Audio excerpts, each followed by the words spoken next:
Hi అండి. అందరు ఎలా ఉన్నారు? బాగున్నారా? నేనైతే చాలా బాగున్నా అండి. ఏం చేస్తున్నారు? మీరంతా బాగున్నారని నేనైతే అనుకుంటున్నాననమాట.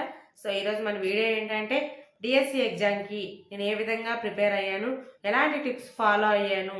ఏ టిప్స్ ఫాలో అయ్యి ఈరోజు డిఎస్సి ఎగ్జామ్‌లో సక్సెస్ అయ్యి గవర్నమెంట్ జాబ్ చేస్తున్నాను అనే వాటిని నేను ఈరోజు మీతో షేర్ చేసుకోవాలనుకుంటున్నాను. సో, ఈరోజు మన వీడియో అదే అనమాట. తెలుసు కదా మీ అందరికీ. ఎవరైనా కొత్త వాళ్ళు మన ఛానల్‌ని చూస్తున్నట్లయితే మన ఛానల్ని సబ్స్క్రైబ్ చేసుకోండి, వీడియోస్ లైక్ కొట్టి షేర్ చేయండి. ఈ వీడియోలో చెప్పే ప్రతి పాయింట్ ఇంపార్టెంటే కాబట్టి ఎక్కడ వీడియో స్కిప్ చేయకుండా వీడియో చివరి వరకు చూడండి. మీకైతే మంచి ఇన్ఫర్మేషన్ అయితే దొరుకుతుంది. ఓకేనా గాయస్? సో ఇంకెందుకు ఆలస్యం, మన వీడియోలోకి వెళ్ళిపోదాము.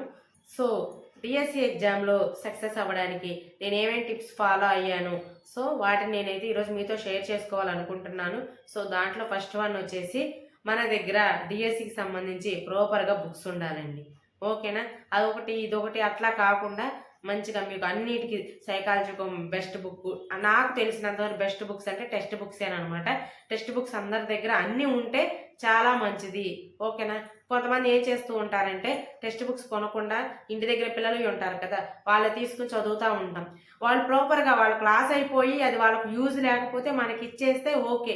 అలా కాకుండా పిల్లలు డైలీ స్కూల్కి వెళ్తా మార్నింగ్ వచ్చి అక్క నా బుక్ ఇవ్వు అని చెప్పి తీసుకుని మళ్ళీ ఈవినింగ్ వచ్చి మనకి ఇస్తా, ఇదేంటంటే మధ్యలో కొంచెం డిస్టర్బెన్స్ని క్రియేట్ చేస్తూ ఉంటుంది. సో అందుకని ప్రాపర్గా మనకి అంటూ బుక్స్ ఉంటే ఏంటంటే మన బుక్సే కాబట్టి మనం ఎలా అయినా మనం ప్రిపేర్ అవ్వగలుగుతాం. కొంతమంది అండర్లైన్ చేసుకుంటారు, కొంతమంది సర్కిల్ చూసుకుంటారు, కొంతమంది ఎక్కడి వరకు చదివి గుర్తుపెట్టుకోవడానికి పేపర్లు ఫోల్డ్ చేస్తూ ఉంటారు. సో ఇలా చేయడం వల్ల ఏంటంటే మనకి టాపిక్ ఎక్కడి వరకు అయ్యింది, ఎంత చదివాము, ఏంటి అనేది కొంచెం ఐడియా అనేది ఉంటుంది. అంతే కదా? మన బుక్ అనుకోండి అండర్లైన్ చేసుకుంటా ఉన్నా కూడా ఏం ఏం అవ్వదనమాట. సో మన బుక్సే కాబట్టి. అదే పిల్లలు వేరే వాళ్ళ ఇంటి దగ్గర అలా తెచ్చుకున్నాం అనుకోండి, వాళ్ళ బుక్లో మనం అండర్లైన్ చేయలేము, వేరేగా ఏమీ రాయలేము. అంతే కదా? సో అందుకే నేను చెప్తున్నాను అనమాట, ప్రాపర్గా ప్రతి ఒక్కరికి ఎస్జిటిఆర్ ఎస్ఏ ఎవరికైనా ఈ టిప్స్ అనేవి యూస్ఫుల్ అవుతాయి అనమాట. సో అందుకే నేను మీకు చెప్తున్నాను, వీడియోని ఎక్కడ స్కిప్ చేయకుండా మొత్తం చూడండి. ఫస్ట్ ఏం చేయాలి, బుక్స్ అన్నీ ప్రాపర్గా ఉండాలి. ఫస్ట్ అటుకి నా దగ్గర ఏ బుక్ లేదనమాట. నేనేం చేశానంటే కోచింగ్కి వెళ్ళాను, జాయిన్ అని చెప్పాను కదా, ఆ కోచింగ్ మెటీరియలే చదువుతూ ఉన్నాను అనమాట. అడపా దడప అట్లా అట్లా. అంతేగా నా దగ్గర ప్రాపర్గా ఇంకో బుక్స్ కానీ ఆ పేపర్స్ టెస్ట్ పేపర్లు కానీ ఇవేం నా దగ్గర లేవు. అవే ఏదో చదువుతూ అట్లా రాశాను. సో సెకండ్ డేట్కి నాకు బుద్ధి వచ్చిందని చెప్పాను కదా, అప్పుడు నేనేం చేశానంటే టెక్స్ట్ బుక్స్ కొనుక్కొచ్చుకున్నానండి. ఎందుకంటే మా ఊర్లో ఏం చేశారంటే అందరూ చిన్నపిల్లల దగ్గర ఉంటాయి కదా, చిన్నపిల్లలు చదువుకుంటూ ఉంటారు కదా, వాళ్ళ దగ్గర తీసుకుని ప్రిపేర్ అవ్వడం అలా చేశారు. నాకు అలా కాదు, నాకంటూ ఉంటే నేను చదువుకుంటానని చెప్పి నేను విజయవాడ వెళ్ళి అక్కడ బుక్స్ అకాడమిక్ టెక్స్ట్ బుక్స్ అన్నీ కొనుక్కొచ్చుకున్నానండి. సో అలా నేను ఇప్పుడు మిమ్మల్ని అన్నీ కొనుక్కోండి అని నేనైతే చెప్పట్లేదు, అయితే అప్పుడు అలా కొనుక్కొచ్చుకున్నానండి. ఎందుకంటే నాకు నా బుక్స్ కావాలి అని చెప్పి అలా నా బుక్స్ నేను కొనుక్కొచ్చుకున్నాను కాబట్టి నా బుక్స్తో నేను బాగా ప్రిపేర్ అయ్యి నోట్స్ అయితే ప్రిపేర్ చేసుకున్నాను. టెక్స్ట్ బుక్స్ నా దగ్గరే ఉంటాయి, అయినా కూడా నేను నోట్స్ ప్రిపేర్ చేసుకున్నాను. సో అలా బుక్స్ నేను ప్రాపర్గా సెట్ చేసుకున్నాను కాబట్టి నెక్స్ట్ నేను చదవడానికి నాకు బాగా యూజ్ అవునాయి అనమాట. సో నేను అందుకే మీ అందరికి నేనేం చెప్తున్నానంటే ఫస్ట్ టెక్స్ట్ బుక్స్ అన్ని ప్రాపర్గా మీ దగ్గర ఉంచుకోండి. నెక్స్ట్ రెండో పాయింట్ ఏంటంటే సిలబస్ షీట్ పక్కన పెట్టుకోండి. అసలు మనకి ఏం సిలబస్ ఏంటనేది తెలియడం మెయిన్ ఇంపార్టెంట్. అంతేగాని సిలబస్లో ఉందా లేదా తెలుసుకోకుండా ఆ టాపిక్ చదివి టైం వేస్ట్ చేసుకోకూడదు. కాబట్టి మనకి వెబ్సైట్లో సిలబస్ షీట్ పెట్టారు కాబట్టి మ్యాక్సిమం ఫస్ట్ ఆ సిలబస్ని అయితే ఫాలో అవ్వండి. మ్యాక్సిమం అదే సిలబస్ ఉంటుంది, లేదు 1 or 2 పాయింట్లు యాడ్ అవడమే తప్ప తగ్గించడం ఇలాంటివి ఏమి ఉండవు. కాబట్టి సో ఆ సిలబస్ని మన దగ్గర ఉన్న బుక్స్ తీసుకుని ఒక సిలబస్ షీట్ పక్కన పెట్టుకుని ప్రిపేర్ అవుతూ ఉండాలి. ఓకేనా? నెక్స్ట్ వచ్చేసి మూడో పాయింట్ ఏంటంటే చదువుకున్నాం కదా, మనం ఒక్కొక్క టాపిక్ చదువుతున్నాం కాబట్టి ఆ టాపిక్ మీద ఎగ్జామ్స్ రాయాలి. ఇది మోస్ట్ వెరీ వెరీ ఇంపార్టెంట్. ఎందుకంటే నేను చాలాసార్లు చెప్పాను ఇప్పటికి, ఏమని ఎంత చదివాం అనేది కాదు, ఎగ్జామ్లో ఎంత ప్రజెంటేషన్ ఇస్తున్నాం అనేది. మీరు ఆ టాపిక్ని 4 సార్లు కాదు 10 సార్లు చదివినా వేస్టే. ఎందుకంటే మీరు ఎగ్జామ్ బిట్ ఎలా వస్తుందో తెలియకుండా ఆన్సర్ చేయలేకపోయారు అనుకో, ఏం ఉపయోగం? కొంతమంది ఉంటారు దాని గురించి మొత్తం చెప్తారు, కానీ దాన్ని తికమగ్గా క్వశ్చన్ అడిగితే ఆన్సర్ చేయలేరు. అర్రే నేను ఇట్లా చదివాను కదా, వాడు ఇలా అడిగాడా అంటే వాడు అలానే అడుగుతాడు. మనం పెట్టాలి, ఎందుకంటే అది కాంపిటేటివ్ ఎగ్జామ్ కాబట్టి మనం చదివే విధంగా బిట్స్ అయితే ఇవ్వడు.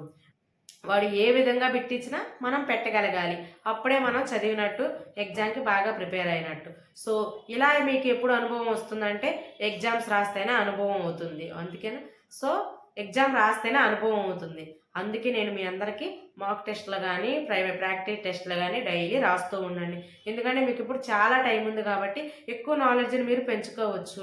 ఏ బిట్ని మిస్ చేయకుండా బాగా ప్రిపేర్ అవ్వచ్చు. మాక్ టెస్ట్లు కానీ ప్రాక్టీస్ టెస్ట్లు కానీ అందుకే నేను మీకు చెప్పా, ప్రాక్టీస్ టెస్ట్ పేపర్లు కొనుక్కోండి. ప్రతి ఒక్కళ్ళ దగ్గర ప్రాక్టీస్ టెస్ట్ పేపర్లు ఉంటేనే మీకు క్వశ్చన్ ఎలా అర్థమవుతుంది అని వాటిని బట్టి మీరు టాపిక్ని ఎలా చదవాలి, ఏ విధంగా బిట్ ఫార్మేషన్ వస్తుంది అనేది మీకు ఐడియా ఉంటుంది. అలానే ప్రీవియస్ క్వశ్చన్ పేపర్లు కూడా ఉంటాయి చూడండి. మ్యాక్సిమం మీకు టెస్ట్ పేపర్ ఎక్కడైనా మీరు కొనుక్కున్నట్లయితే దాంట్లో చివర ప్రీవియస్ క్వశ్చన్ పేపర్లు కూడా మీకు ఇస్తూనే ఉంటారు. అవి బాగా ప్రాక్టీస్ చేయండి. ఎందుకంటే మీకు ప్రీవియస్ లాస్ట్ టెట్లో ఎలా అడిగారు, లాస్ట్ డిఎస్సిలో క్వశ్చన్ ఈ విధంగా అడిగారా, ఈ టాపిక్ నుంచా అనేది మీకు చదువుతూ ఉంటే ఎగ్జామ్స్ రాస్తూ ఉంటే బాగా అనుభవం అనేది వస్తుంది. సో మీరు ఎగ్జామ్లో కన్ఫ్యూజన్ అవ్వరు అనమాట. అంత టెన్షన్ పడాల్సిన అవసరం ఉండదు. ఎందుకంటే మీరు ఆల్రెడీ ప్రాక్టీస్ చేస్తున్నారు కాబట్టి. సో అందుకే 3 వచ్చేసి ప్రాక్టీస్ టెస్టులు రాయాలి. నెక్స్ట్ 4 వచ్చేసి ఏంటంటే ఒక 10 డేస్ వరకు ఒక సిలబస్ని మీరు చదివినట్లయితే కొన్ని టాపిక్స్ 10 డేస్ తర్వాత ఆ టాపిక్స్ని మళ్ళీ ఒకసారి రివిజన్ చేసుకోండి. అంతేగాని చదివి పక్కన పెట్టకండి. 10 డేస్కి ఒకసారి చదివినవన్నీ మళ్ళీ ఒకసారి రివిజన్ చేసుకుంటూ ఉండండి. రివిజన్ కూడా చాలా ఇంపార్టెంట్ అనమాట. ఎందుకంటే ఒక్కసారి చదివితే మనకి గుర్తుండదు. 2-3 టైమ్స్ అలా చదువుతూ ఉంటే ఏంటంటే మీరు ఒకసారి చదివిందని మళ్ళీ ఇంకొకసారి చూసుకుంటే మీకు రివిజన్ అవుతుంది, టైం సేవ్ అవుతుంది, బిట్స్ కూడా గుర్తుంటాయి. సో అందుకని రివిజన్ కూడా ఏంటంటే చాలా ఇంపార్టెంట్ అనమాట. 5th వన్ వచ్చేసి డిఎస్సి కాబట్టి డైలీ ఏం చేస్తారంటే జీకే కరెంట్ అఫైర్స్కి ఒక 1 అవర్ టైం కేటాయించండి. సో అలా చేయడం వల్ల మీకు రేపు సిలబస్ కూడా హెవీ అవ్వకుండా జీకే కరెంట్ అఫైర్స్ ఏంటో అవి కూడా కవర్ అవుతూ ఉంటాయి డైలీ మీరు కొంత సమయం అనేది కేటాయిస్తే. సో జీకే టాపిక్స్ కానీ లేకపోతే కరెంట్ అఫైర్స్ కానీ ఏదో ఒకటి మీ ఇష్టం. ఈరోజు జీకే చదువుకుంటే రేపు కరెంట్ అఫైర్స్, ఆ రోజు జీకే, అట్లా డైలీ 1 అవర్ మాత్రం జీకే కరెంట్ అఫైర్స్కి మీరు టైం ఇచ్చుకోండి. నేనైతే డైలీ అట్లా చదువుతూనే ఉండేదాన్ని అనమాట. ఎందుకంటే అవి కూడా మిస్ అవ్వకూడదు. మళ్ళీ వాటిలో నాకని ఎవరైనా ఎక్కువ పెట్టేసి నేను ఇవన్నీ పెట్టేసి అవి తక్కువ పెట్టినా కూడా మళ్ళీ స్కోర్ తగ్గుతుందేమో అన్న భయంతో దాన్ని కూడా నేను నా డైలీ ప్రాక్టీస్లో చేర్చుకునేదాన్ని అనమాట. Daily 1 hour GK current affairs practice అవుతూ ఉండేదాన్ని. ఏదో ఒక టాపిక్ గుర్తుండేలాగా ఏమైనా డేట్స్ ఏమి వచ్చినాయి అనుకో బాగా గుర్తుపెట్టుకుని ఆ డేట్లో ఏదైనా బర్త్డే ఉందా, లేకపోతే ఇంకోటి ఏమైనా ఉందా, లేకపోతే మా ఇంట్లో ఏమైనా జరిగినాయా అలా గుర్తు పెట్టుకుంటూ ఉండేదాన్ని. లేకపోతే అన్ని ఇయర్స్ మనం ఎక్కడ గుర్తు పెట్టుకుంటాం కాబట్టి సో అలా నేను వాటిని మ్యాచింగ్ చేసుకుంటూ గుర్తుగా అనమాట ఎన్నని గుర్తు పెట్టుకుంటామండి. అందుకనే మన బర్త్డేలు ఇవన్నీ ఈజీగా ఉంటాయి. పలానది మా ఫ్రెండ్ వాళ్ళ అక్క బర్త్డే ఆ రోజు, లేకపోతే మా బాబాయ్ కూతురు బర్త్డే ఆ రోజు నేను అక్కడికి వెళ్ళాను, సో ఆ రోజు ఈ రోజు ఒకటే అన్న డేట్స్ని నేను మ్యాచ్ చేసుకుంటూ చదువుతాను అనమాట. అలా చదివితే మనం ఎక్కువ గుర్తుపెట్టుకోవాల్సిన అవసరం లేదు. ఆ రోజు ఆ బిట్స్ ఆన్సర్ చూస్తే ఈరోజు మా వాళ్ళ బర్త్డే కదా, సో నేను ఆ రోజు ఇది అనుకున్నాను కదా, అలానే మనకి వెంటనే గుర్తొస్తూ ఉంటాయి అన్నమాట. సో నేను అది మీకు చెప్పాలనుకుంటున్నాను. అలా గుర్తుపెట్టుకోవడానికి ట్రై చేయండి. నెక్స్ట్ ఇంకోటి ఏంటంటే 6th వచ్చేసి ప్రాక్టీస్ బాగా చేయండి. రోజుకి మినిమం 6 or 7 hours, రోజుకి మినిమం 6 లేదా 8 గంటలు చదువుతూనే ఉండండి. ప్రాక్టీస్ బాగా చేయండి. ఎంత చదివితే అంత మంచిది మనకి, అంతే కదా. ఎంత చదవగలిగితే మనం అంత చదవాలి. ఎందుకంటే రోజు కాంపిటీషన్ పెరుగుతుంది కాబట్టి కాంపిటీషన్ తగ్గట్టు మనం నడుచుకోవాలి. ఆ కాంపిటీషన్లో ముందుకు వెళ్ళి నెగ్గాలి అంటే మనం బాగా హార్డ్ వర్క్ చేయాలి. సో నేను అందుకే మీకు చెప్తున్నాను, డైలీ 6 లేదా డైలీ 6 లేదా 8 hours మ్యాక్సిమం ప్రాక్టీస్ చేయండి. అంతేగాని మరీ హెవీగా ప్రాక్టీస్ చేయకండి. 10 hours 12 hours అలా చేయకండి. నెక్స్ట్ అప్పుడప్పుడు మీ ఫ్రెండ్స్తో కూడా మాట్లాడుతూ ఉండండి. ఎవరైతే డిఎస్సికి ప్రిపేర్ అవుతున్నారు ఏంటి అనేది జస్ట్ మామూలుగా వాళ్ళు మీకన్నా తక్కువ పర్ఫార్మెన్స్ అయినా లేదా ఎక్కువ పర్ఫార్మెన్స్ అయినా, అంటే వాళ్ళు మీకన్నా బాగా చదివే వాళ్ళైనా చదవని వాళ్ళైనా అప్పుడప్పుడు మాట్లాడుతూ ఉన్నారనుకో, ఏమో వాళ్ళు ఎలా ప్రిపేర్ అవుతున్నారు ఏంటి అనేది అప్పుడప్పుడు మాట్లాడుతూ ఉంటే ఏమో ఒక పాయింట్ అన్నా మనకి తెలుసుకుంటాం అలా అడగడం వల్ల. ఓహో నువ్వు ఇది ఫాలో అవుతున్నావా, నేనైతే ఎలా ఫాలో అవుతున్నాను ఏంటి అని మనకు కూడా కొంచెం అందరు ఎలా ఫాలో అవుతున్నారు ఏంటి అనేది కొంత మనకు కూడా జ్ఞానం తెలుస్తుంది కాబట్టి. సో అందుకని అప్పుడప్పుడు మన ఫ్రెండ్స్తో కూడా మాట్లాడుతూ ఏం చదువుతున్నారు ఏంటి ఏమేమి టాపిక్స్ అనేది, పలానా టాపిక్ చదివేవా ఏంటి ఎలా చదివేవు, ఆ టాపిక్ ఎలా ఏంటంటే వాళ్ళు ఏమైనా చదివారా, సో వాళ్ళు ఏమైనా బెటర్గా ఉందా లేదా మనది బెటర్గా ఉందా అని మనం కూడా కంపేర్ చేసుకుంటూ ఉండొచ్చు. అలా చేసుకోవడం వల్ల మనది ఏమన్నా తక్కువ అయింది అని మనకు అనిపించినప్పుడు వాళ్ళని బట్టి మనం ఫాలో అవుతూ ఉండొచ్చు అనమాట. సో అందుకని ఓకేనా. అలా అని చెప్పి మీకంటూ ప్రాపర్ వే లేకుండా ఏ కాడికి పక్కన వాళ్ళు ఫోన్ చేసి నువ్వు అలా ఏ సబ్జెక్ట్ చదువుతున్నావు నేను కూడా అదే చదువుతా అలాంటివి చేయకండి. జస్ట్ నార్మల్ టాకింగ్ అనమాట. ఏం చేస్తున్నావు, ఏమేమి టాపిక్స్ చదువుతున్నావు, ఏమేమి బుక్స్ ఉన్నాయి నీ దగ్గర రెఫరల్గా, నా దగ్గర ఉన్నాయా అని చెప్పి చూసినప్పుడు బుక్ బాగుందా, ఆ బుక్ గురించి రివ్యూ అడగడము. అంటే ఎడిషనల్గా ఏమైనా బుక్స్ ఉంటాయి కదా, ప్రాక్టీస్ టెస్ట్ పేపర్లు అట్లాంటి. సో ఒకసారి సరే నా బుక్ నువ్వు తీసుకో, నీ బుక్ నాకు ఇవ్వు అని చెప్పి అలా తీసుకుని, మా ఊర్లో అయితే నాకు మా ఫ్రెండ్ ఒక అమ్మాయి ఉందనమాట, తను నేను ఇద్దరం రాసేవాళ్ళం. సో అలా నేను తన దగ్గర ఉన్న బుక్స్ నేను తీసుకెళ్లేదాన్ని, 3-4 రోజులు నా బుక్స్ తనకిస్తా ఉండేదాన్ని. అదే జీకే కానీ వీటికి రకరకాల బుక్స్ వస్తాయి కదా, సో వాటిల్లో సో తన బుక్ నాకేంటంటే అప్పుడు నా బుక్ చదవడం కన్నా ఆటల బుక్ తీసుకొచ్చి చదవడం ఎక్కువ ఇంట్రెస్ట్ అనమాట. అంతే, పక్కింటి పుల్లకూర రుచి అంటారు కదా, ఆ బుక్ మీద చదవాలని నాకు అంత ఇంట్రెస్ట్ వచ్చేది కాదు. కానీ తన బుక్ తీసుకొచ్చి అమ్మో మళ్ళీ ఇచ్చేయాలి, ఏమేమి టాపిక్స్ ఉన్నాయి ఏంటి, ఈ టాపిక్ ఏమైనా చదవలేదా, కోడ్ ఏమి ఇందులో ఉన్నాయా సింపుల్గా, లేకపోతే అది సింపుల్గా ఉందని చూసుకుంటూ ఉండేదాన్ని. అలా ప్రాక్టీస్ చేస్తూ ఉన్నాను అనమాట. నేనైతే మ్యాక్సిమం ఇంతేనండి, టెక్స్ట్ బుక్స్ ఫాలో అయ్యాను, చక్కగా డైలీ జీకే 1 అవర్ చదువుకున్నాను, ఎగ్జామ్స్ రాశాను, పీస్ఫుల్ మైండ్తో బాగా ప్రిపేర్ అయ్యాను. సో దానివల్లే నేను ఈరోజు డిఎస్సి ఎగ్జామ్లో సక్సెస్ఫుల్ అయ్యాను అనమాట. సో అందుకే నేను మీకు కూడా చెప్పాలనుకుంటున్నాను, హౌస్ వైఫ్స్ కానీ వర్క్ చేసే ఉమెన్స్ కానీ అందరికి ఇది బాగా యూజ్ అవుతుందండి.